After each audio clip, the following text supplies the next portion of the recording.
Hello friends, ये हमारा सेबी का कॉमर्स एंड अकाउंटेंसी का सिलेबस। और लास्ट वीडियो में हमने accounting standards for investment cover किया था। अभी इस वीडियो में हम cash flow statement, fund flow statement, then financial statement analysis और या रेशियो एनालिसिस देखेंगे। फ्रेंड्स, ये टॉपिक हमने ऑलरेडी सेबी के फाइनेंस सिलेबस में कवर किया था। वहाँ हमने पार्ट 21 में सारे फाइनेंशियल स्टेटमेंट और फाइनेंशियल रेशियोज देख लिए थे। आपने अगर वो वीडियो देखा है तो बहुत अच्छी बात है। जिन लोगों ने नहीं देखा उनके लिए वो सेम वीडियो मैं यहाँ प्रोवाइड कर रहा हूँ। आपको वापस फाइनेंस के प्लेलिस्ट में जाकर वो वीडियो देखने की ज़रूरत नहीं। फ्रेंड्स, आप यहाँ देख सकते हो कि ये टॉपिक कितना इम्पोर्टेंट है। उसका रीज़न ये है कि ये फाइनेंस और या कॉमर्स एंड अकाउंटेंसी के दोनों के सिलेबस में दिया है, इसलिए आपने इसे बिल्कुल मिस नहीं करना चाहिए। अब फ्रेंड्स, उस फाइनेंशियल स्टेटमेंट के वीडियो में हमने इनकम स्टेटमेंट, बैलेंस शीट, उसके बाद उनके ऊपर फाइनेंशियल रेशियोज और लास्ट में कैश फ्लो स्टेटमेंट कवर किया, क्योंकि फंड फ्लो स्टेटमेंट को हम फाइनेंशियल स्टेटमेंट में कंसिडर नहीं करते। इसलिए आपने भी उस स्टेटमेंट के बारे में बहुत कम पढ़ा होगा या कभी पढ़ा भी नहीं होगा। लेकिन फ्रेंड्स, अगर आप सेबी का कॉमर्स एंड अकाउंटेंसी का सिलेबस देखो तो वहाँ हमें फंड फ्लो स्टेटमेंट भी कवर करने को बताया है। सो फ्रेंड, उस स्टेटमेंट के लिए मैं एक स्पेशल वीडियो बनाऊंगा जो कि हम नेक्स्ट वीडियो में कवर करेंगे। यहाँ इस वीडियो में हम बाकी चीज़ें पढ़ लेते हैं। सो चलिए स्टार्ट करते हैं। यहाँ हम तीनों फाइनेंशियल स्टेटमेंट समझेंगे, जो है इनकम स्टेटमेंट, बैलेंस शीट और कैश फ्लो स्टेटमेंट। और उसके साथ हमें पढ़ना होगा फाइनेंशियल रेशियोज। ये सब हम एक ही साथ कवर करेंगे, तो उसकी हम एक स्टेप बाय स्टेप प्रोसेस देख लेते हैं। सबसे पहले हम समझेंगे इनकम स्टेटमेंट, उसके बाद हम समझेंगे बैलेंस शीट, फिर इन दोनों फाइनेंशियल स्टेटमेंट को यूज करके हम पढ़ेंगे फाइनेंशियल रेशियोज, और लास्ट में कवर करेंगे कैश फ्लो स्टेटमेंट। इस कैश फ्लो स्टेटमेंट के ऊपर कोई फाइनेंशियल रेशियो नहीं होती, इसलिए इसे हम फाइनेंशियल रेशियोज के बाद कवर कर रहे हैं। अब फ्रेंड्स, यहाँ ये टॉपिक कवर करने के लिए हम एक यूनिक मेथड यूज करने वाले हैं। हम यहाँ एक एबीसी लिमिटेड नाम की हाइपोथेटिकल कंपनी लेंगे। इस कंपनी का हम इनकम स्टेटमेंट निकालेंगे, फिर हम इसी कंपनी का बैलेंस शीट बनाएंगे, और इन दोनों फाइनेंशियल स्टेटमेंट का यूज करके हम फाइनेंशियल रेशियो सॉल्व करेंगे। इस मेथड से आपको कंसेप्ट भी समझ आ जाएगा और साथ में न्यूमेरिकल्स भी सॉल्व हो जाएंगे। फ्रेंड्स, बहुत सारे स्टूडेंट्स इस टॉपिक को लेकर डर जाते हैं। उन्हें समझता ही नहीं कि इसे पढ़ना कैसे है। बट डोंट वरी फ्रेंड्स, ये वीडियोस देखकर आपके सारे कंसेप्ट क्लियर हो जाएंगे। अगर आपने कभी फाइनेंशियल स्टेटमेंट देखा भी नहीं होगा, फिर भी आपको मैं यहाँ सिंपल लैंग्वेज में सब समझा दूंगा। तो स्माइल कीजिए, क्योंकि ये वीडियोस देखने के बाद आपको आरबीआई के फाइनेंस का सबसे हार्ड टॉपिक इजी लगने वाला है। सो चलिए स्टार्ट करते हैं इनकम स्टेटमेंट से। सबसे पहले हम समझ लेते हैं कि इनकम स्टेटमेंट क्या होता है। देखो, इनकम स्टेटमेंट के दो मेन कंपोनेंट होते हैं, एक है रेवेन्यू और दूसरा है एक्सपेंसेस। तो इन दोनों का यूज करके ही हमें कंपनी के प्रॉफिट का पता चलता है। अगर कंपनी के रेवेन्यू एक्सपेंसेस से ज़्यादा है तो हम बोलते हैं कि कंपनी को प्रॉफिट हुआ, और अगर एक्सपेंसेस रेवेन्यू से ज़्यादा रहा तो हम बोलते हैं कि कंपनी को लॉस हुआ है। आगे बढ़ने से पहले मैं और एक बात बता दूं कि इनकम स्टेटमेंट को हम बहुत नाम से जानते हैं। एक है प्रॉफिट एंड लॉस स्टेटमेंट, जिसे हम P&L भी बोलते हैं, फिर हम उसे ऑपरेशन स्टेटमेंट भी बोलते हैं, या फिर statement of revenues and expenses, और हम उसे कभी स्टेटमेंट ऑफ अर्निंग्स भी बोलते हैं। तो समझ गए आप, इन सब नामों का मतलब इनकम स्टेटमेंट ही होता है। So let's see what it says. An income statement is a financial statement that consists of two things in particular, that is revenues and expenses, with the help of which we determine profit or loss of a company. If the revenue is more than expenses, then the difference is considered as profit, whereas if expenses is more than revenue, then the difference is considered as loss. Income statement can be called by different names like profit and loss statement, operation statement, statement of revenues and expenses, and statement of earnings. अब friends, income statement को हम दो तरह से बना सकते हैं, एक है सिंगल स्टेप फॉर्मेट और दूसरा है मल्टी स्टेप फॉर्मेट। हमें तो मल्टी स्टेप फॉर्मेट की ज़रूरत है, लेकिन हम दोनों को एक बार समझ लेते हैं। सबसे पहला है सिंगल स्टेप फॉर्मेट। देखो, इसमें हम टोटल रेवेन्यू दिखाते हैं, मतलब कंपनी का सेल्स कितना हुआ। उसके बाद हम टोटल एक्सपेंस बताते हैं। यहाँ कहाँ कहाँ से एक्सपेंस आए वो बताने की ज़रूरत नहीं, बस डायरेक्ट हम टोटल एक्सपेंसेस लिखते हैं। उसके बाद हम टोटल रेवेन्यू और एक्सपेंसेस को सबट्रैक्ट करके दिखाते हैं प्रॉफिट बिफोर टैक्स, या फिर उसे हम पीबीटी भी बोलते हैं। और प्रॉफिट बिफोर टैक्स से इनकम टैक्स माइनस करने के बाद हमें फाइनली मिलता है नेट प्रॉफिट या नेट इनकम। हम यहाँ हमारी एबीसी लिमिटेड कंपनी का एग्जाम्पल लेके समझ लेते हैं। सोचो उसका टोटल रेवेन्यू निकला है 100 करोड़। फिर हम उसके एक्सपेंसेस निकालते हैं, दैट इज 70 करोड़। फिर हम 100 करोड़ से 70 करोड़ सब्ट्रैक्ट करके प्रॉफिट बिफोर टैक्स निकालते हैं 30 करोड़। अब सोचो कि एबीसी लिमिटेड को टैक्स लग रहा है 30%। तो यहाँ हमारा टैक्स निकल रहा है 30% of 30 crore, that is 9 crore. अब हम 30 करोड़ से 9 करोड़ सब्ट्रैक्ट करते हैं, जिससे हमारा नेट प्रॉफिट निकलता है 21 करोड़। समझ गए सिंगल स्टेप फॉर्मेट इस सिंपल एग्जांपल से। अब चलते हैं मल्टी स्टेप फॉर्मेट की तरफ। ये फॉर्मेट हम आगे एग्जांपल में यूज करेंगे। यहाँ सिंगल स्टेप मेथड से एक ही डिफरेंस है कि यहाँ हम अलग अलग एक्सपेंसेस शो करते हैं, जिससे हमें अलग तरह के प्रॉफिट निकलते हैं। तो सबसे हम लेते हैं रेवेन्यू या सेल्स। उसके बाद हम लेते हैं कॉस्ट ऑफ गुड सोल्ड, मतलब जो भी प्रोडक्ट हमने सेल किया उसे बनाने की कॉस्ट क्या आई। अब कॉस्ट ऑफ गुड सोल्ड में क्या आएगा? यहाँ आएगा रॉ मटेरियल की कॉस्ट जो प्रोडक्ट बनाने में लगी है, या फिर लेबर की कॉस्ट, मतलब जो एम्प्लॉयज काम करते थे उनकी सैलरी। सो इन दोनों को मिला के आता है कॉस्ट ऑफ गुड सोल्ड का एक्सपेंस। और जब टोटल रेवेन्यू से हम कॉस्ट ऑफ गुड सोल्ड का एक्सपेंस निकालते हैं तो हमें ग्रॉस प्रॉफिट मिलता है। उसके बाद हम ग्रॉस प्रॉफिट से सब्ट्रैक्ट करते हैं टोटल ऑपरेटिंग एक्सपेंस, जो हमें कंपनी ऑपरेट करने में लगती है। अब यहाँ टोटल ऑपरेटिंग एक्सपेंसेस में क्या आएगा?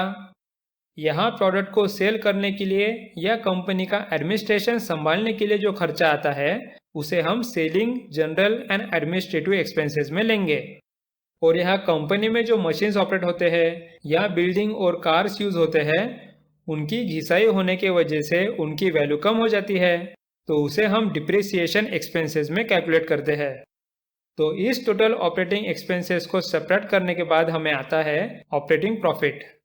उसे हम earning before interest and taxes यानी कि एबिट भी बोलते हैं। तो एग्जाम में कंफ्यूज मत होना, ऑपरेटिंग प्रॉफिट और एबिट एक ही है। अब फ्रेंड्स, इतनी बड़ी कंपनी है तो उसने लोन तो लिया होगा, इसलिए उसे इंटरेस्ट भी पे करना होगा, राइट? तो उस इंटरेस्ट को हम इंटरेस्ट कॉस्ट में कैलकुलेट करेंगे और उसके बाद हमें मिलता है प्रॉफिट बिफोर टैक्स। और प्रॉफिट बिफोर टैक्स से इनकम टैक्स डिडक्ट करने के बाद आएगा नेट प्रॉफिट या नेट इनकम। सो समझ गए मल्टी स्टेप फॉर्मेट में हम सिंगल स्टेप फॉर्मेट को कैसे एक्सपांड करते हैं। अब हम हमारे एबीसी लिमिटेड कंपनी का इनकम स्टेटमेंट बनाते हैं। हमारा यहाँ टोटल रेवेन्यू था 100 करोड़। उसके बाद हमें पता चला कि रॉ मटेरियल का खर्चा लगा है 25 करोड़ और उसके साथ लेबर का खर्चा हुआ है 15 करोड़। इन दोनों का एक्सपेंस मिला के हमें कॉस्ट ऑफ गुड सोल्ड का एक्सपेंस आता है 40 करोड़। ओके, अब यहाँ टोटल रेवेन्यू 100 करोड़ से cost of good sold 40 crore subtract किया तो आएगा ग्रॉस प्रॉफिट 60 करोड़। अब हमें पता लगा है कि selling, general and administrative expenses आया है 20 करोड़ और उसके साथ डिप्रिसिएशन एक्सपेंस निकला है 5 करोड़। तो दोनों मिला के हमारा टोटल ऑपरेटिंग एक्सपेंस हुआ है 25 करोड़। सो अब 60 करोड़ के ग्रॉस प्रॉफिट से 25 करोड़ का टोटल ऑपरेटिंग एक्सपेंस सेपरेट करेंगे तो आएगा ऑपरेटिंग प्रॉफिट 35 करोड़, जिसे हम एबिट या फिर earning before interest and taxes भी बोलते हैं। फिर कंपनी ने इंटरेस्ट भरा है 5 करोड़ का, उसे सेपरेट करके आएगा प्रॉफिट बिफोर टैक्स 30 करोड़। अब हमने अज्यूम किया था कि एबीसी लिमिटेड को 30% का इनकम टैक्स लगा है, तो 30 करोड़ से 30% मतलब 9 करोड़ का इनकम टैक्स। और जब 30 करोड़ के प्रॉफिट बिफोर टैक्स से हम 9 करोड़ का इनकम टैक्स निकाल लेंगे तो आएगा हमारा नेट प्रॉफिट या net income as 21 crore. So friends, हमारा सिंगल स्टेप फॉर्मेट में भी 21 करोड़ का प्रॉफिट आया था। सो कैलकुलेशन में कोई चेंज नहीं होता है, यहाँ बस हम इनकम स्टेटमेंट के स्टेप्स बढ़ाते हैं, इसलिए हम इसे मल्टी स्टेप फॉर्मेट बोलते हैं। सो फ्रेंड्स, आपको इनकम स्टेटमेंट का कंसेप्ट क्लियर हो गया होगा। तो इसके साथ हमारा फाइनेंशियल स्टेटमेंट का पहला पार्ट हो गया है।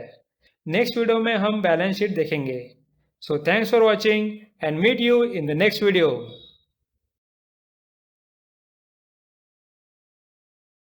अब इस वीडियो में हम कवर करने वाले हैं बैलेंस शीट को। सो चलिए स्टार्ट करते हैं। सबसे पहले समझते हैं कि बैलेंस शीट में क्या क्या इंफॉर्मेशन दी रहती है। देखो, बैलेंस शीट में तीन तरह की इंफॉर्मेशन दी रहती है। एक होता है एसेट्स, मतलब ऐसी चीज़ें जिसकी कोई इकोनॉमिक वैल्यू है, जैसे कि लैंड, बिल्डिंग, इक्विपमेंट, कैश या इन्वेंटरी वगैरह। दूसरा होता है लायबिलिटीज़, मतलब लोन वगैरह या फिर किसी की उधारी चुकाना है, ये सब इसमें आता है। और थर्ड होता है शेयर होल्डर्स इक्विटी, मतलब कंपनी के शेयर होल्डर्स ने कितना पैसा कंपनी में डाला है या फिर कंपनी में शेयर होल्डर का हिस्सा कितना है, ये सब इसमें आएगा। आपकी इंफॉर्मेशन के लिए मैं यहाँ बता दूँ कि शेयर होल्डर इक्विटी को अलग अलग नाम दिए गए हैं। हम कभी इसे ओनर्स इक्विटी बोलते हैं या फिर बस इक्विटी, या फिर कभी हम इसे नेट वर्थ बोलते हैं, और किसी किसी बुक्स में तो इसे बुक वैल्यू का भी नाम दिया है। इसलिए इसे ध्यान रखना, एग्जाम में इसे किसी भी नाम से पूछ सकते हैं, इसलिए कंफ्यूज मत होना। अब फ्रेंड्स, बैलेंस शीट के तीनों कंपोनेंट्स की आइडिया आपको आ गई। अब हमें ये जानना होगा कि बैलेंस शीट को हम बैलेंस क्यों बोलते हैं, इस नाम का मतलब क्या है। देखो, बैलेंस शीट कभी भी दो हिस्से में बटी रहती है। एक साइड में होता है एसेट और दूसरे साइड में रहता है इक्विटी और लायबिलिटीज। अब बैलेंस शीट का ये थंब रूल है कि दोनों साइड की वैल्यू इक्वल होनी चाहिए, मतलब एसेट की वैल्यू इक्विटी और लायबिलिटीज की वैल्यू जितनी होनी चाहिए। अब जब दोनों साइड की वैल्यू इक्वल होती है, इसलिए हम इसे बैलेंस कहते हैं। और ये हमेशा याद रखो कि assets is equal to equity plus liabilities, इसे हम बैलेंस शीट इक्वेशन बोलते हैं। फ्रेंड्स, समझ गए इसे बैलेंस शीट का नाम क्यों दिया गया है। तो चलिए आगे बढ़ते हैं। अब फ्रेंड्स, बैलेंस शीट निकालने के दो तरीके होते हैं। एक है हॉरिजॉन्टल बैलेंस शीट और दूसरा है vertical balance sheet. Horizontal balance sheet तो आपको नाम से ही समझ रहा होगा। यहाँ दो सेक्शन आजू बाजू में रहते हैं, जहाँ लेफ्ट साइड में रहता है एसेट्स और राइट साइड में रहता है इक्विटी और liabilities. Okay. Similarly vertical balance sheet से आपको समझ रहा होगा, यहाँ दोनों सेक्शन एक के ऊपर एक रहते हैं, जहाँ ऊपर एसेट्स होता है और नीचे इक्विटी और लायबिलिटीज दिखाई जाती है। फ्रेंड्स, आप देख ही रहे हो कि इन दोनों में ज़्यादा फर्क नहीं होता, और मैक्सिमम कंपनीज अपना बैलेंस शीट वर्टिकल फॉर्मेट में दिखाती है, इसलिए हम भी इसका ही यूज़ करेंगे। तो आइए फ्रेंड्स, अब हम बैलेंस शीट के हर कंपोनेंट को डिटेल में पढ़ेंगे। सबसे पहले एसेट्स। मैंने आपको पहले ही बताया था कि एसेट्स का मतलब ऐसी चीज़ें जिसकी इकोनॉमिक वैल्यू है, या फिर इन शॉर्ट जिससे कंपनी को फायदा होता है या हो सकता है। ओके। तो यहाँ एसेट्स दो टाइप के होते हैं। एक है करंट एसेट्स, मतलब ये ऐसे एसेट्स है कि जिन्हें कंपनी एक साल के अंदर एक तो यूज करेगी या फिर कैश में बदल देगी। अब इसके अंदर क्या क्या एसेट्स आते हैं वो देख लेते हैं। सबसे पहले आता है कैश या फिर कैश इक्विवेलेंट्स, जैसे कि बैंक की एफडी वगैरह। नेक्स्ट आता है शॉर्ट टर्म इन्वेस्टमेंट्स, जैसे कि गवर्नमेंट सिक्योरिटीज वगैरह। इसे हम मार्केटेबल सिक्योरिटीज भी बोलते हैं, मतलब उसे हम मार्केट में कभी भी बेच सकते हैं। उसके बाद इसमें आता है इन्वेंटरी। इन्वेंटरी का मतलब होता है कि हमारे प्रोडक्ट्स गोडाउन में पड़े हैं और उन्हें हम एक साल के अंदर बेच देंगे। ओके। और लास्ट में आता है अकाउंट रिसीवेबल। नाम से आपको समझ रहा होगा, यहाँ रिसीव मतलब मिलना। तो यहाँ कुछ लोगों ने हमसे उधारी से चीज़ें लेके गए हैं और उनसे हमें पैसे मिलना बाकी है, तो हम ये सोच रहे हैं कि उनसे हमें एक साल के अंदर पैसे मिल जाएंगे, इसलिए इसे हम करंट एसेट्स में रख रहे हैं। आप समझ गए सब करंट एसेट्स। नेक्स्ट है नॉन करंट एसेट्स। ये ऐसे एसेट्स है जिन्हें हम एक साल से ज़्यादा समय के लिए यूज़ करने वाले हैं। इन्हें हम लॉन्ग टर्म एसेट्स बोलते हैं या फिर फिक्स एसेट्स बोलते हैं। अब इसमें क्या एसेट्स आते हैं वो देख लेते हैं। यहाँ आता है लैंड, बिल्डिंग, फिर फैक्ट्रीज, उसके अंदर के इक्विपमेंट, और लास्ट में लॉन्ग टर्म इन्वेस्टमेंट्स। ऐसे इन्वेस्टमेंट्स जिन्हें हम एक साल से ज़्यादा समय तक रखने वाले हैं। तो समझ गए नॉन करंट या फिक्स एसेट्स। अब नेक्स्ट हम देखते हैं लायबिलिटी। ये भी आपको मैंने बताया था कि यहाँ हम लोन इंक्लूड करते हैं या हमारे ऊपर किसी का कर्जा है वो भी इंक्लूड करते हैं। यहाँ भी लायबिलिटी के दो टाइप है। एक है करंट लायबिलिटीज। इसमें ऐसे लायबिलिटीज आते हैं जिन्हें हम एक साल के अंदर चुका देंगे। तो पहला इसमें आता है शॉर्ट टर्म लोन्स, जो हम 1 साल के अंदर भर देंगे। और दूसरा आता है अकाउंट्स पेएबल। नाम से आपको इसका मीनिंग समझ रहा होगा। यहाँ पेएबल मतलब पैसे देना, यानी कि जो उधारी हमने लोगों से ली है वो हम 1 साल के अंदर वापस दे देंगे। ओके।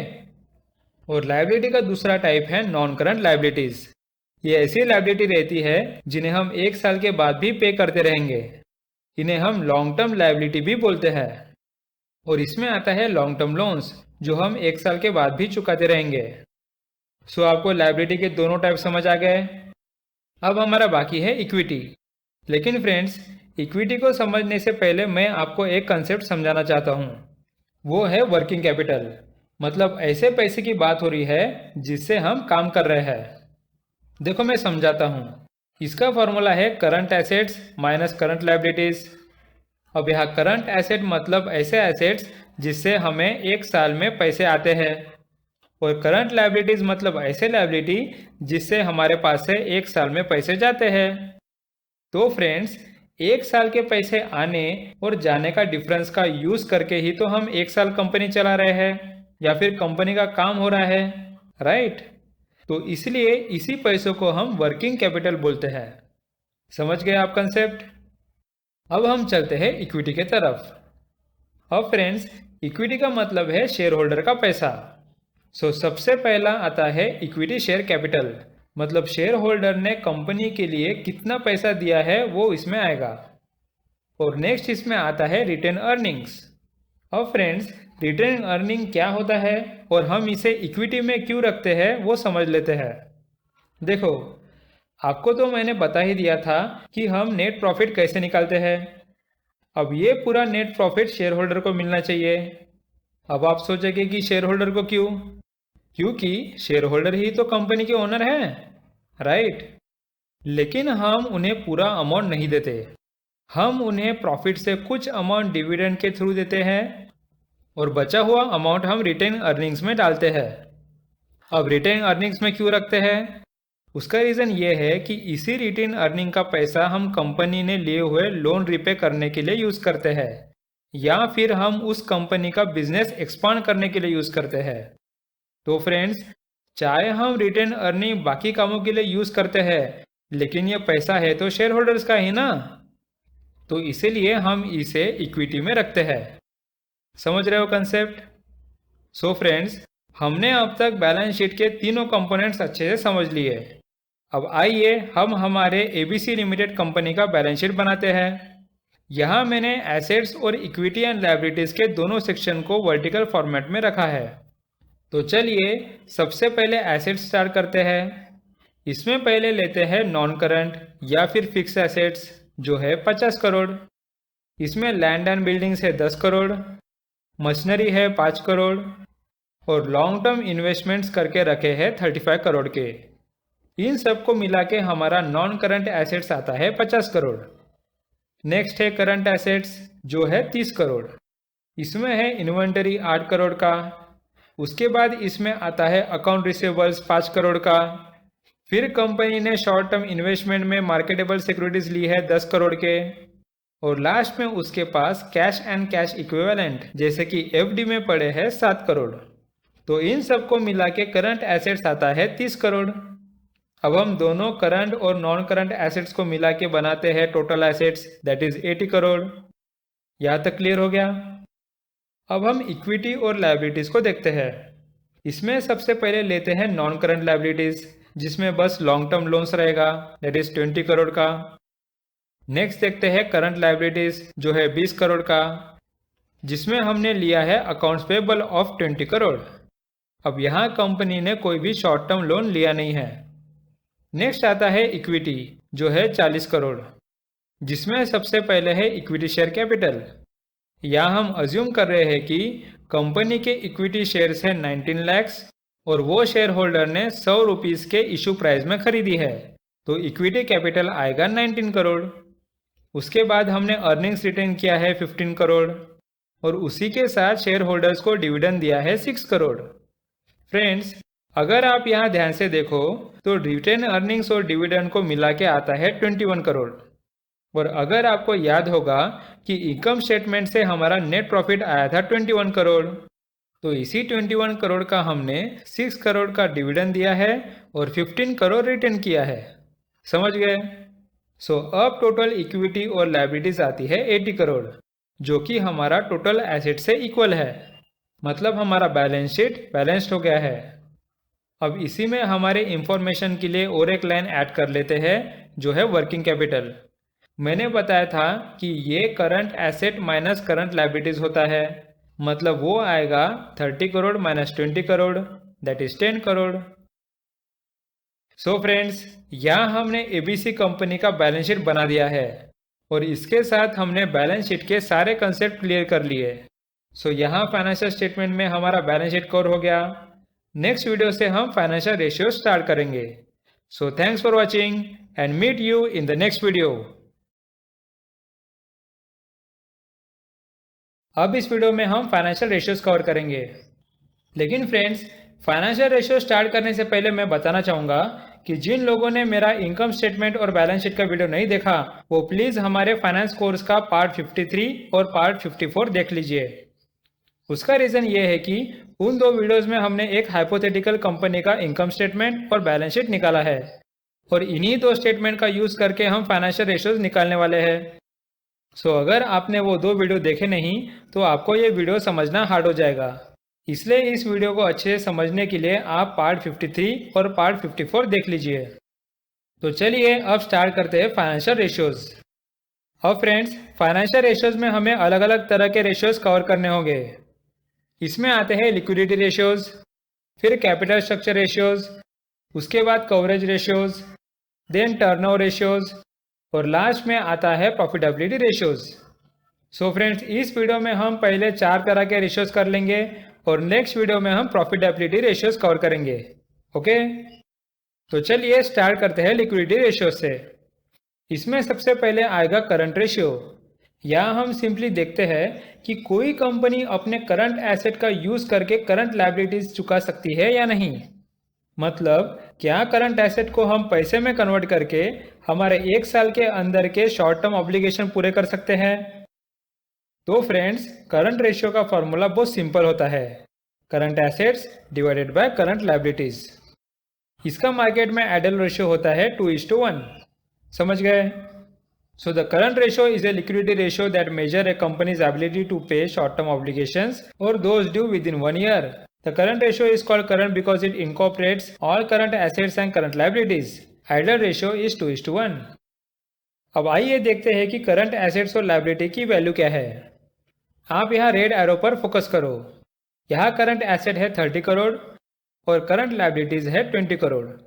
तो इन वैल्यूज को हम हमारे इक्वेशन में डालते हैं। 30 crore divided by 20 crore, that is 1.5। ये हमारा आइडियल रेशियो के आसपास आ गया है। अब फ्रेंड्स, करंट रेशियो तो दिखने में बहुत अच्छा लगता है, डायरेक्ट करंट एसेट को करंट लायबिलिटी से डिवाइड करो। लेकिन करंट रेशियो में एक प्रॉब्लम है फ्रेंड्स। देखो, हमने कहा था कि करंट रेशियो हमें ये दिखाता है कि 1 साल के अंदर के शॉर्ट टर्म ऑब्लिगेशन ये करंट एसेट कैसे पूरा कर सकता है। तो यहाँ प्रॉब्लम आ जाती है बस इन्वेंटरी की। अब इन्वेंटरी से हमें पैसा कब मिलता है फ्रेंड्स? जब 1 साल के अंदर कोई कस्टमर आएगा और हमारे प्रोडक्ट्स खरीदेगा, उसी वक्त तो हम इन्वेंटरी को कैश में कन्वर्ट कर पाएंगे, राइट? अगर कोई कस्टमर आया ही नहीं तो इन्वेंटरी वैसे की वैसी रह जाएगी। अब अगर इन्वेंटरी ऐसे ही रह गई तो क्या हम उसका यूज करके शॉर्ट टर्म ऑब्लिगेशन को पूरा कर सकते हैं? बिल्कुल नहीं। इसलिए हमने एक क्विक रेशियो निकाला, या हम इन्वेंटरी को यूज नहीं करते। सो इसका फॉर्मूला है current assets minus inventory divided by current liabilities. या फिर हम इस फॉर्मूला को ऐसे भी लिख सकते हैं जहां हम इन्वेंटरी छोड़ के बाकी करंट एसेट्स को यूज कर सकते हैं, जैसे कि अकाउंट रिसीवेबल्स, मार्केटेबल सिक्योरिटीज और कैश एंड कैश इक्विवेलेंट्स। तो हमारा फॉर्मूला आ जाएगा account receivable plus marketable securities plus cash divided by current liabilities. So समझ गए फ्रेंड्स, ऐसे लाते हैं हम क्विक रेशियो। इसे हम एसिड टेस्ट रेशियो भी बोलते हैं। इसका आइडियल रेशियो होता है 1:1। So the quick ratio is an indicator of a company's short-term liquidity position and measures a company's ability to meet its short-term obligations with its most liquid assets. Since it indicates the company's ability to instantly use its near cash assets or assets that can be converted quickly to cash to pay down its current liabilities. It is also called the acid test ratio. Ideal ratio is 1:1. अब आइए एक बार देख लेते हैं कि financial statement में इनकी value क्या है। करंट एसेट्स है 30 करोड़, इन्वेंटरी है 8 करोड़ और करंट लायबिलिटीज है 20 करोड़। तो अभी फॉर्मूला में इनकी वैल्यू पुटअप करते हैं। इसमें आएगा 30 minus 8 that is 22 divided by 20 which is 1.1:1। ये हमारा आइडियल रेशियो के बिल्कुल पास है। अब फ्रेंड्स, क्विक रेशियो तो एक स्ट्रिक्ट रेशियो था और इसे हमने एसिड टेस्ट रेशियो का भी नाम दिया, लेकिन इससे भी ज़्यादा स्ट्रिक्ट एक रेशियो है, वो है कैश रेशियो। आपको यहाँ नाम से ही समझ रहा होगा, यहाँ हम करंट एसेट में कैश और कैश इक्विवेलेंट्स लेते हैं। उसमें हम मार्केटेबल सिक्योरिटीज भी कंसिडर करते हैं, क्योंकि गवर्नमेंट सिक्योरिटीज को हम मार्केट में बेचकर उसे कैश में कन्वर्ट कर सकते हैं। यहाँ हम कंपनी का वर्स्ट केस सिनेरियो देखते हैं फ्रेंड्स, मतलब क्या कंपनी गिरी से गिरी हालत में भी खुद को बचा सकती है। इसका फॉर्मूला है cash and cash equivalents plus marketable securities divided by current liabilities. So the cash ratio is a measurement of company's liquidity, especially the ratio of a company's total cash and cash equivalents to its current liabilities. The metric calculates a company's ability to repay its short-term debt with cash or near cash resources like marketable securities. The cash ratio is almost like an indicator of a firm's value under the worst case scenario, say where the company is about to go out of business. तो आइए अब इनकी financial statement में value check करते हैं। यहाँ marketable securities है 10 करोड़, फिर कैश एंड कैश इक्विवेलेंट है 7 करोड़ और करंट लायबिलिटीज है 20 करोड़। तो अभी फार्मूला में इनकी वैल्यू पुटअप करते हैं। ये आएगा 17 crore divided by 20 crore, so it is 8.5:10। समझ गए? अब हम कैपिटल स्ट्रक्चर रेशियोज देखते हैं। यहाँ आता है शेयर होल्डर इक्विटी रेशियो, मतलब यहाँ हम देखते हैं कि शेयर होल्डर की इक्विटी यूज करके हमने कितने एसेट जनरेट किए। बहुत सिंपल है, तो इसका फॉर्मूला होगा the total share holder equity divided by total assets. So the shareholder equity ratio indicates how much of a company's asset have been generated by showing equity shares rather than by taking on debt. The shareholder equity is calculated by dividing total shareholders equity by the total assets of the company. तो आइए अब financial statement में इनकी value देखते हैं। सबसे पहले share holder equity या फिर equity capital that is 19 crore, फिर टोटल एसेट्स है 80 करोड़। अब इनकी वैल्यू जब फॉर्मूला में पुटअप करते हैं तो आएगा 19 डिवाइडेड बाय 80 विच इज 0.238।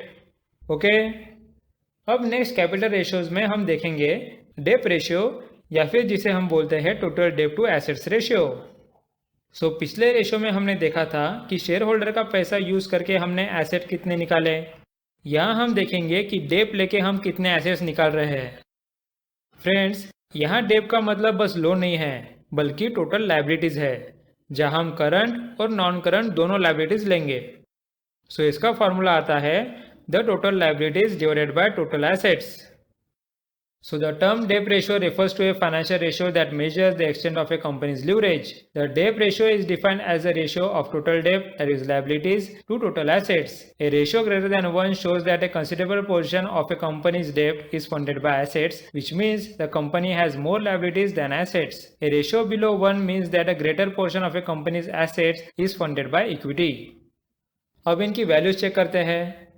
इसमें टोटल डेब्ट्स मतलब नॉन करंट में 20 करोड़ प्लस करंट लायबिलिटीज में 20 करोड़ मतलब 40 करोड़ और टोटल एसेट्स है 80 करोड़। सो ये वैल्यू पुटअप करने के बाद आता है 40 divided by 80 that is 0.5। Okay, अब नेक्स्ट कैपिटल रेशियो है डेट टू इक्विटी रेशियो। हम इसे फाइनेंशियल लीवरेज बोलते हैं। इसका रीजन है कि यहाँ हम ये देखते हैं कि कंपनी के शेयर होल्डर्स ने जितना पैसा दिया उसके ऊपर भी हम लोन या लायबिलिटीज लेके कितना बिजनेस एक्सपांड कर रहे हैं। सो इसका फॉर्मूला है total liabilities divided by shareholders equity. So the debt to equity ratio is used to evaluate a company's financial leverage and is calculated by dividing a company's total liabilities by its shareholders equity. It is a measure of a degree to which a company is financing its operations through debt versus wholly owned funds. अब हम इनकी value check करते हैं। इसमें total liabilities हमने last time निकाला था 40 करोड़ और यहाँ शेयर होल्डर की इक्विटी कैपिटल है 19 करोड़। तो इन वैल्यूज को फॉर्मूला में पुटअप करने के बाद आएगा 40 divide by 19 that is 2.10। Clear है। अब नेक्स्ट हम कवरेज रेशियोज देखेंगे। इसमें आता है interest coverage ratio.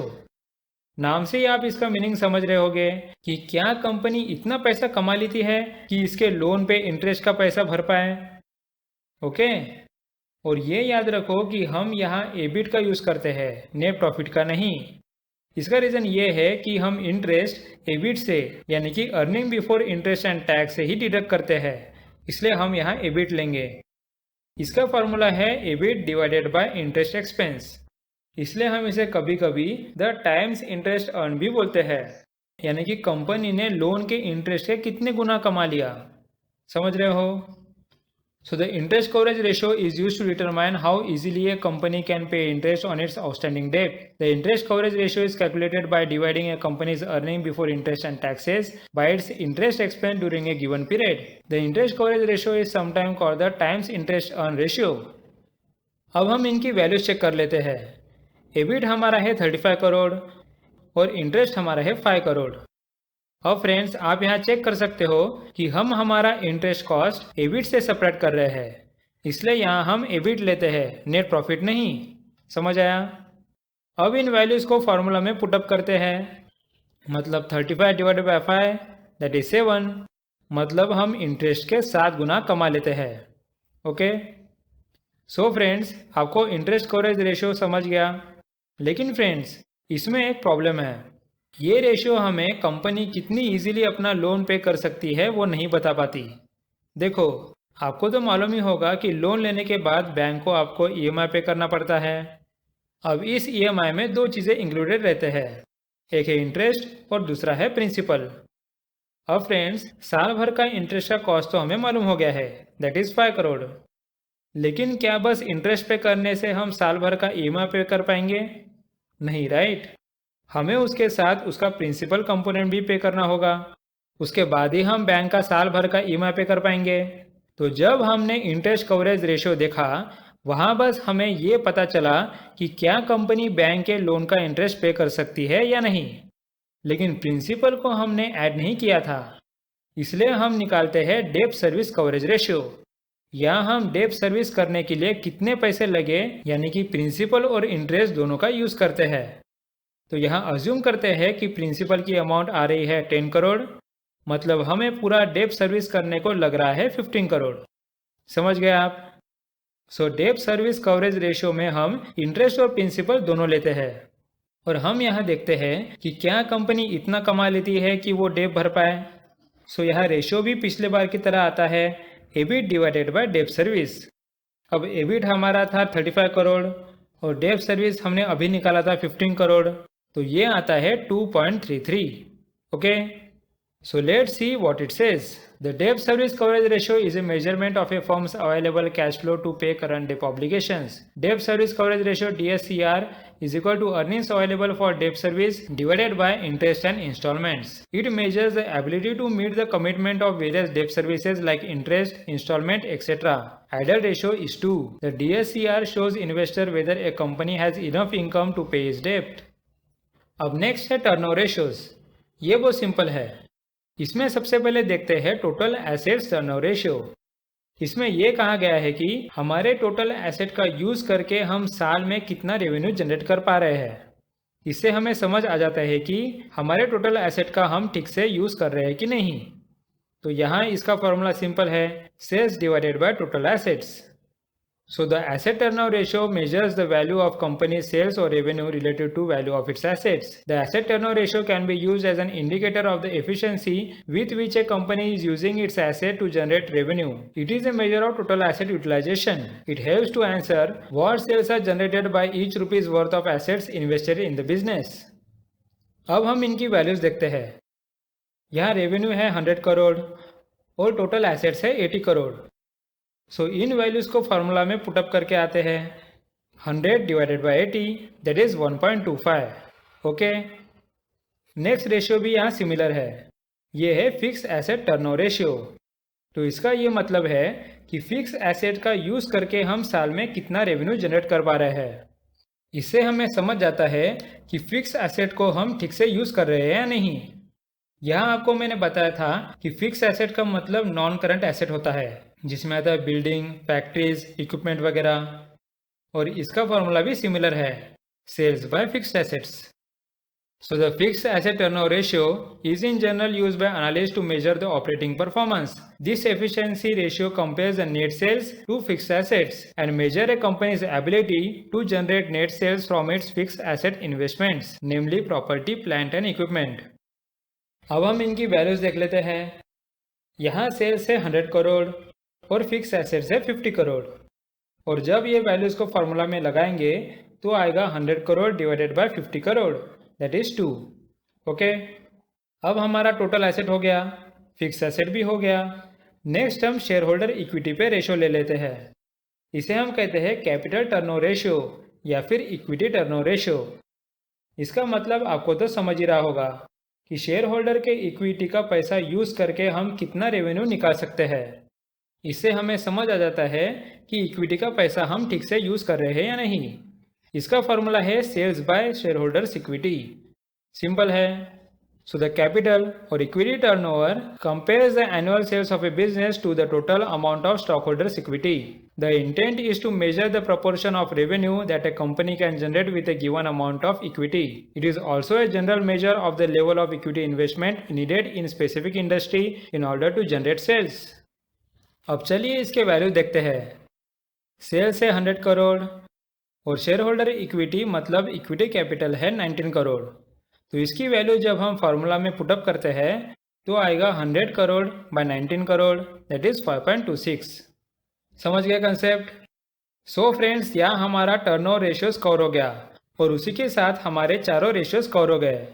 Next video में हम कवर करेंगे profitability ratios. So thanks for watching and meet you in the next video.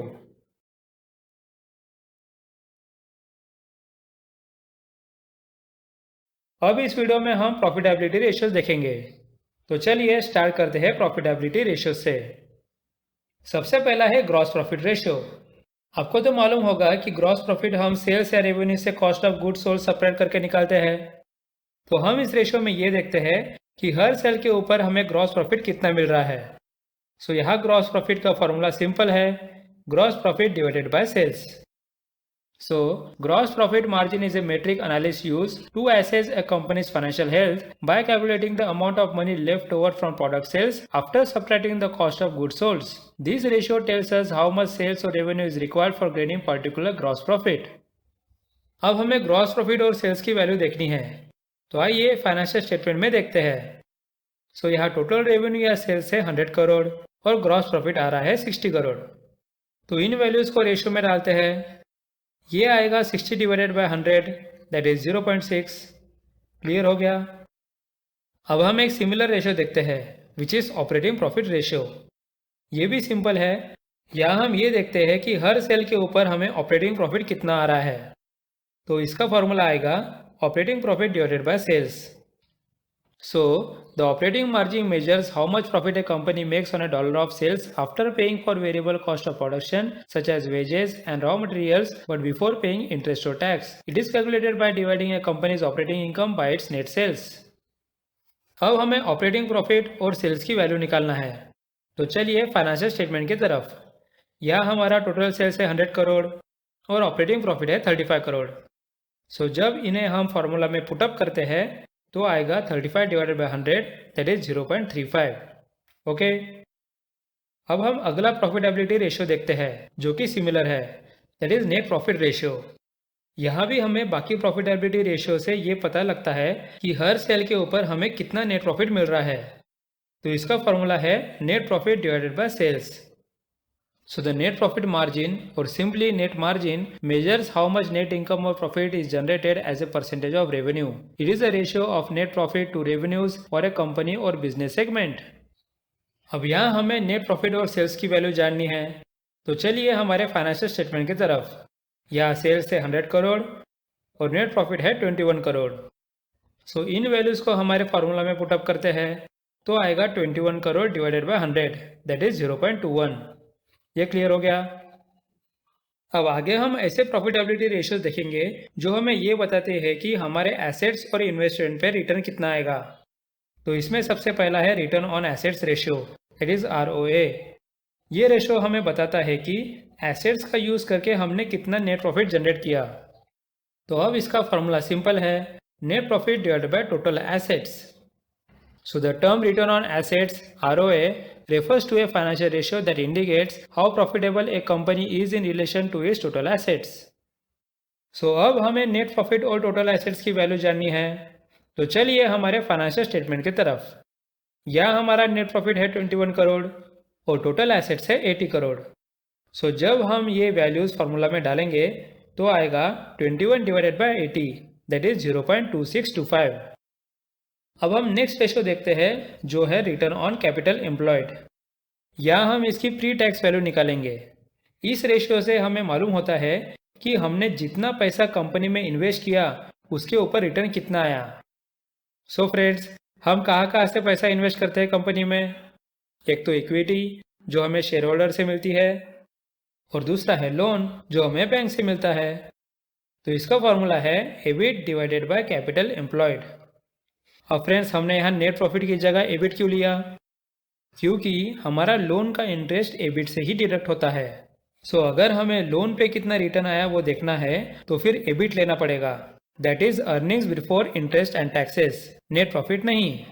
Okay, so return on capital employed ROCE is a financial ratio that measures a company's profitability and the efficiency with which its capital is employed.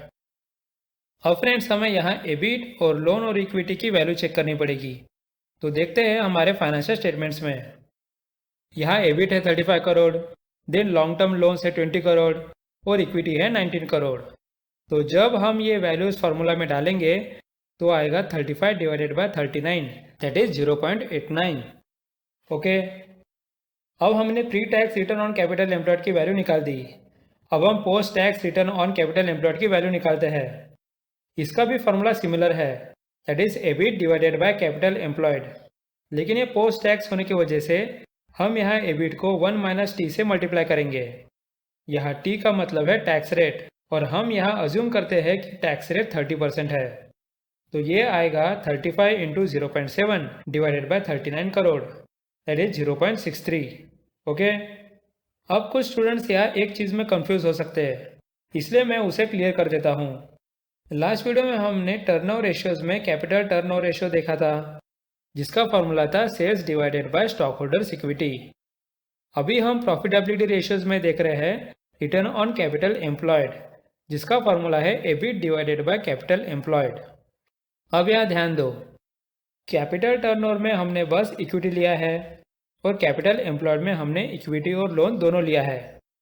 तो यह confuse मत होना friends, finance में capital और capital employed ये दो अलग अलग टर्म्स है। कैपिटल का मतलब बस इक्विटी होता है, लेकिन हम जब कैपिटल एम्प्लॉयड की बात करते हैं तो उसमें इक्विटी और लोन दोनों आते हैं। क्लियर हो गया कंसेप्ट? तो चलिए आगे बढ़ते हैं। नेक्स्ट रेशियो है रिटर्न ऑन इक्विटी। लेकिन इसे समझने से पहले मैं आपको एक जनरल इंफॉर्मेशन देना चाहता हूँ। देखो, किसी भी कंपनी का जो नेट प्रॉफिट होता है वो दो तरह के शेयर होल्डर्स को जाता है, एक है प्रेफरेंस शेयर होल्डर्स और दूसरा है जनरल शेयर होल्डर्स। सबसे पहले हम हमारे नेट प्रॉफिट का पैसा प्रेफरेंस शेयर होल्डर्स को देते हैं जिन्हें हम फिक्स डिविडेंड देते हैं, और उन्हें देने के बाद हम हमारे जनरल शेयर होल्डर्स को पैसा देते हैं। सो यहाँ याद रखो कि जब हम रिटर्न ऑन इक्विटी की बात करते हैं तो हम जनरल शेयर होल्डर्स को कितना रिटर्न मिला उसकी बात कर रहे हैं, उसमें प्रेफरेंस शेयर होल्डर्स नहीं आते। सो यहाँ हमारा नेट प्रॉफिट था 21 करोड़ और हमारे कंपनी में प्रेफरेंस शेयर होल्डर नहीं है, सो उन्हें जाएगा 0 करोड़ और सारा 21 करोड़ जनरल शेयर होल्डर्स के लिए जा रहा है। समझ रहा है कंसेप्ट? सो यहाँ रिटर्न ऑन इक्विटी में हम देखते हैं कि शेयर होल्डर के पैसे इन्वेस्ट करने के बाद हमें कितना रिटर्न मिला है। So let's see what it says. So the return on equity ROE is a measure of financial performance calculated by dividing net income by shareholders' equity. Because shareholders' equity is equal to a company's assets minus its debt, ROE is considered the return on net assets. So friend, इसका formula आएगा net profit minus preference dividend divided by stock holders equity. So हमारा net profit है 21 करोड़ और preference dividend है 0 crore divided by equity है 19 करोड़, तो ये आएगा 1.10। समझ गए? अब फ्रेंड्स नेक्स्ट हम शेयर होल्डर के पॉइंट ऑफ व्यू से प्रॉफिटेबिलिटी रेशियोज देखेंगे। सबसे पहला है अर्निंग्स पर शेयर। इसे ठीक से समझने के लिए हम वापस हमारे कंसेप्ट को डीप में समझेंगे। लास्ट टाइम हमने देखा था कि हमारे यहाँ प्रेफरेंस शेयर होल्डर नहीं थे और हमारा प्रॉफिट शेयर होल्डर को जा रहा था। इसे हम बोल सकते हैं profit available for equity share holders. लेकिन फ्रेंड्स यहाँ ये पूरा प्रॉफिट शेयर होल्डर को मिलता है क्या? बिल्कुल नहीं। इसमें से कुछ प्रॉफिट कंपनी रिटर्न करती है जिसे हम रिटेन अर्निंग्स बोलते हैं, और बचा हुआ प्रॉफिट डिविडेंड के नाम पे शेयर होल्डर को दे दिया जाता है। हमारे एग्जाम्पल में कंपनी का 21 करोड़ का प्रॉफिट शेयर होल्डर के लिए अवेलेबल है, जिसे हम शेयर होल्डर की अर्निंग्स भी बोल सकते हैं। इसका रीज़न ये है कि ये सब प्रॉफिट शेयर होल्डर के ही नाम पे है, राइट? उससे कंपनी ने रिटेन किया है 15 करोड़ और शेयर होल्डर को एक्चुअल में डिविडेंड मिला है 6 करोड़। ओके, फ्रेंड्स हम जब अर्निंग्स पर शेयर की बात करते हैं तब हम ये देखते हैं कि हर शेयर पे शेयर होल्डर को अर्निंग्स कितनी मिल रही है। इसका फॉर्मूला है earnings divided by number of equity shares outstanding, और यहाँ अर्निंग्स का मतलब है net profit minus preference dividend. Okay, earning per share is a company's net profit divided by number of common shares it has outstanding. EPS indicates how much money a company makes for each share of its stock and is a widely used metric for estimating corporate value. अब friends हमारे यहाँ preference dividend 0 है, तो हमें net profit की value चाहिए और number of equity shares की वैल्यू चाहिए। तो चलिए फाइनेंशियल स्टेटमेंट की तरफ। हमारा नेट प्रॉफिट है 21 करोड़ और हमारे नेट आउटस्टैंडिंग है 90 लाख, जो हमें इक्विटी कैपिटल के ब्रैकेट में दिख रहा है। जब इन वैल्यूज़ को हम फार्मूला में डालेंगे तो आएगा 21 crore divided by 19 lakh shares, that is 110.5। तो इसका मतलब ये है कि हर शेयर के लिए 110 रुपीज़ का अर्निंग होता है। समझ गए कंसेप्ट? अब फ्रेंड्स हमने अर्निंग की तो बात कर ली, अब हम डिविडेंड की बात करेंगे। नेक्स्ट हम देखेंगे डिविडेंड पर शेयर। यहाँ हमें पता लग जाएगा कि हर शेयर के ऊपर कितना डिविडेंड मिलता है। Dividend per share is the sum of declared dividends issued by company for every ordinary share outstanding. The figure is calculated by dividing the total dividends paid out by business including interim dividends over a period of time, usually a year, by the number of outstanding ordinary shares issued. अब इसका formula भी simple है, dividend paid to equity share holders divided by number of equity shares outstanding. तो चलिए इनके values financial statement में देख लेते हैं। पहला है डिविडेंड जो है 6 करोड़ और हमारे नेट आउटस्टैंडिंग है 90 लाख।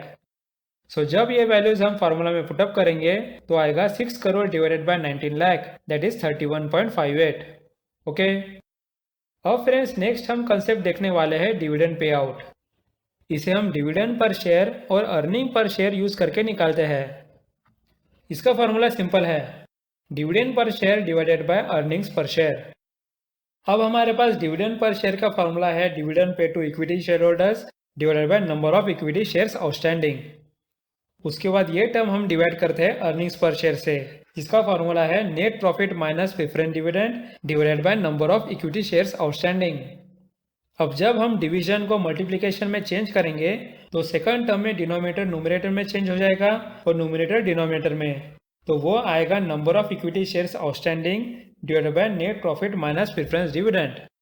अब फ्रेंड्स यहाँ number of equity shares outstanding दोनों साइड कैंसिल हो जाएंगे, तो हमारा इक्वेशन बनेगा dividend paid to equity share holders divided by net profit minus preference dividend.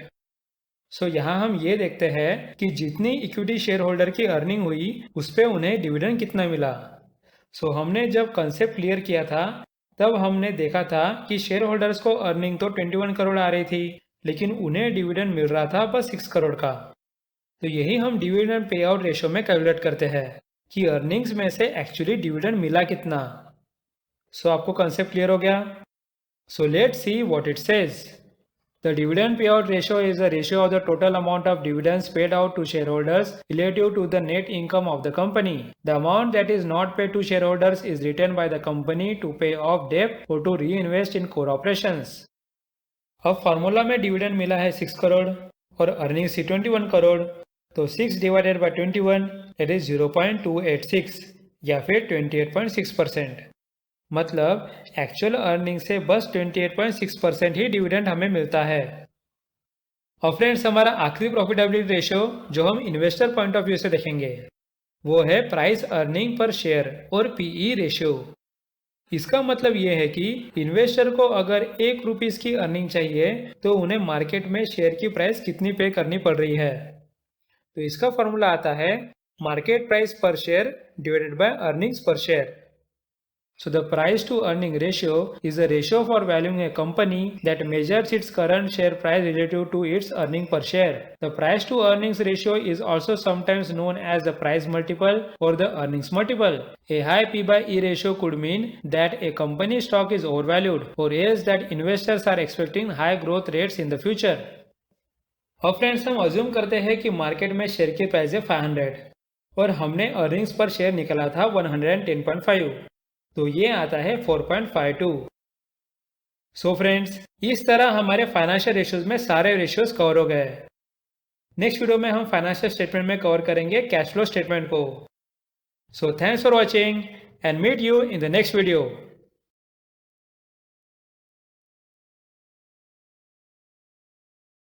इस वीडियो में हम कैश फ्लो स्टेटमेंट समझने वाले हैं। सो चलिए स्टार्ट करते हैं कैश फ्लो स्टेटमेंट से। इस फाइनेंशियल स्टेटमेंट में नाम से ही समझ आता है कि यहाँ हम किसी भी कंपनी में कैश आने का और जाने का ट्रांजैक्शन नोट डाउन करते हैं, जिससे हमें पता चलता है कि कंपनी में कैश की वैल्यू में चेंज कितना आया। लेकिन फ्रेंड्स, सबसे बड़ा सवाल आपको ये आ रहा होगा कि कंपनी को कैश फ्लो की स्टेटमेंट की ज़रूरत क्या है। हम तो इनकम स्टेटमेंट निकालते हैं ना, वहाँ हमें रेवेन्यू, एक्सपेंस और नेट प्रॉफिट मिल जाता है, तो बार बार वही इंफॉर्मेशन निकालने की क्या ज़रूरत है। सो फ्रेंड्स, उसके लिए आपको इनकम स्टेटमेंट में एक कंसेप्ट समझना होगा, दैट इज अक्रूअल अकाउंटिंग। इसका मतलब होता है कि जब भी किसी कंपनी में रेवेन्यू या एक्सपेंस हो गया, फिर हम तभी के तभी उसे कैलकुलेट करते हैं और इनकम स्टेटमेंट में उसे नोट डाउन करते हैं। तो इससे कोई फर्क नहीं पड़ता कि कंपनी को पैसे आए या नहीं। देखो समझते हैं। सोचो कि हमारे एबीसी कंपनी ने एक कस्टमर को प्रोडक्ट सेल किया और कस्टमर को बोला कि आप हमें अभी पैसे देने की ज़रूरत नहीं, 60 दिन बाद पैसे दिए तो भी चलेगा। सो यहाँ कंपनी को पैसे मिले नहीं, फिर भी वो उस प्रोडक्ट के ऊपर रेवेन्यू, एक्सपेंस और प्रॉफिट कैलकुलेट करके इनकम स्टेटमेंट में डाल देगी।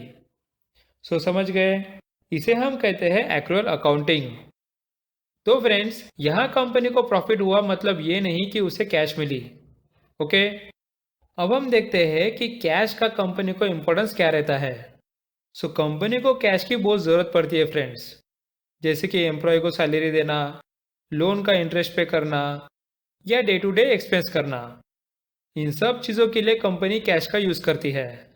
तो चाहे कंपनी को करोड़ों का प्रॉफिट आए, लेकिन अगर उस प्रॉफिट को कैश में कन्वर्ट नहीं कर पाई तो वो इन एक्सपेंस को कैसे पूरा करेगी।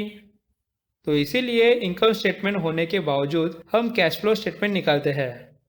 समझ गए कैश फ्लो का कंसेप्ट। सो चलिए अब देखते हैं कि कैश फ्लो स्टेटमेंट में हमें क्या इंफॉर्मेशन मिलती है। यहाँ हम कैश फ्लो को 3 पार्ट में देखते हैं। एक है cash flow from operating activities, दूसरा है cash flow from investing activities और थर्ड है cash flow from financing activities. अब इन तीनों एक्टिविटीज़ में कितना कैश आया और कितना गया वो निकालते हैं, जिसे हम cash inflow minus cash outflow बोलते हैं। और इन दोनों का डिफरेंस लेके हम निकालते हैं नेट कैश फ्लो। और इन तीनों एक्टिविटीज़ का नेट कैश फ्लो ऐड करके हमें मालूम पड़ता है कि कंपनी के कैश में कितना चेंज आया। अब हम हमारी हाइपोथेटिकल कंपनी एबीसी का कैश फ्लो स्टेटमेंट निकालते हैं, उससे हमें कैश फ्लो स्टेटमेंट की अच्छी आइडिया आ जाएगी। यहाँ मैंने पहले ही इसे 3 पार्ट में डिवाइड कर लिया है, जिसमें आएगा cash flow from operating activities या इन्वेस्टिंग एक्टिविटीज़ और फाइनेंसिंग एक्टिविटीज़। तो चलिए एक एक करके सब एक्टिविटीज़ को देखते हैं। ऑपरेटिंग एक्टिविटीज़ में सबसे पहले आएगा कैश रिसीव्ड फ्रॉम कस्टमर, जो है 8 करोड़। उसके बाद हम लेंगे कैश पेड टू सप्लायर्स, मतलब -2 करोड़। फिर लेंगे एम्प्लॉय कंपनसेशन, जो आएगा -0.5 करोड़। और कंपनी को अदर ऑपरेटिंग एक्सपेंस आया -2 करोड़। तो जब हम इन सब एक्टिविटीज़ का कैश फ्लो का टोटल करेंगे तो हमें आएगा net cash flow from operating activities, that is 3.5 crore. Okay. अब नेक्स्ट हम इन्वेस्टिंग एक्टिविटीज देखेंगे, जहां कंपनी इन्वेस्ट करने के लिए कुछ खरीदती है या बेचती है, या फिर इन्वेस्टमेंट का उन्हें क्या प्रॉफिट आया वो भी हम इन्वेस्टिंग एक्टिविटीज में लिखेंगे। तो यहाँ इन्वेस्टिंग एक्टिविटीज में हमने लिया है सेल ऑफ लैंड, जिससे हमें 5 करोड़ का कैश मिला। फिर हमने कंपनी के लिए इक्विपमेंट परचेस किया, जिससे हमारी 3 करोड़ की कैश चली गई। फिर हमने कुछ म्यूचुअल फंड लिया, जिससे हमने 0.5 करोड़ की कैश दे दी, और हमारे पहले वाले इन्वेस्टमेंट का हमें इंटरेस्ट मिला 0.5 करोड़। अब जब हम इन इन्वेस्टिंग एक्टिविटीज़ का टोटल करते हैं तो आएगा net cash flow from investing activities, that is 2 crore. Next हम फाइनेंसिंग एक्टिविटीज़ देखते हैं, जिसमें लोन या फिर डिविडेंड के बारे में इंफॉर्मेशन रहेगी। सबसे पहले हमने कॉमन या जनरल शेयर होल्डर्स को डिविडेंड दिया, दैट इज़ 1 करोड़। फिर हमने लोन भी पे किया है 1 करोड़ का। अब जब हम इन फाइनेंसिंग एक्टिविटीज़ का टोटल करेंगे तो आएगा 2 करोड़। फ्रेंड्स, अब सारे एक्टिविटीज़ का नेट कैश फ्लो मिलाकर निकलेगा नेट इंक्रीज और डिक्रीज इन कैश, जिसमें आएगा 3.5 + 2 - 2, दैट इज 3.5 करोड़। ओके, तो इसका मतलब है कि इस साल कंपनी के पास कैश बढ़ गई है 3.5 करोड़ से। तो अगर इस साल का कंपनी का बिगनिंग बैलेंस था 10 करोड़, तो उसका एंडिंग कैश बैलेंस हो जाएगा 13.5 करोड़। समझ गए? फ्रेंड्स, इस सिंपल एग्जाम्पल से हमें कैश फ्लो स्टेटमेंट पे अच्छी इंफॉर्मेशन मिल गई है, और इसी के साथ हमारा फाइनेंशियल स्टेटमेंट में कैश फ्लो स्टेटमेंट भी कवर हो गया है। Thanks for watching and meet you in the next video.